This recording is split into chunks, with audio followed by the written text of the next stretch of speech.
Here can the young man đi đâm cái ni Christa chín chia cái ni.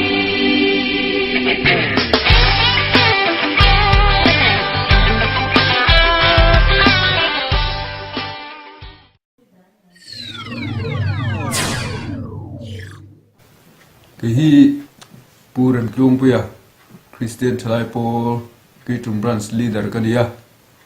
kan maloka BLKTP conference kan donna tura hian member te atam thiang ber hun mang turin kan soma tin chuti rualin conference lom tak mang turin du sakna kalan chewa ko ran mi puite po e hun min man pui turin branch KTP min kan som tak mek meu chu ni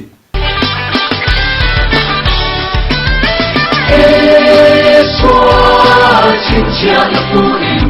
dù là chim na em man nhìn tiếp quay to lo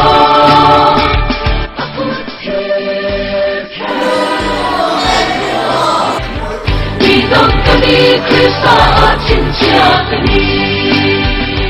Okay, ni kumin sang isang period deal conference asak de kania he deal chunga member te conference limom tak mang tuin kan lo welcome cheu kumin sang de la sang period hian KTP represent turin koran committee min da vea kumin he KTP conference với samli pathum na kan don dor wangin chanem kan ngai le a bial chunga KTP member song te le ko samli pui song te he conference mang tur hian kan somin kan ngel chewa apula tanga in khom zong kon tel turin kan som thel cheu ni e Kumen kumsam ni sampariat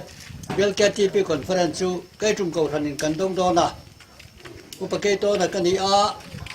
tupuya hian at helai siam thatu ti kan mang dona ten Reverend Kellerin Moya Synod Mission Board Secretary chu soitiam dang mai speaker kan mang dona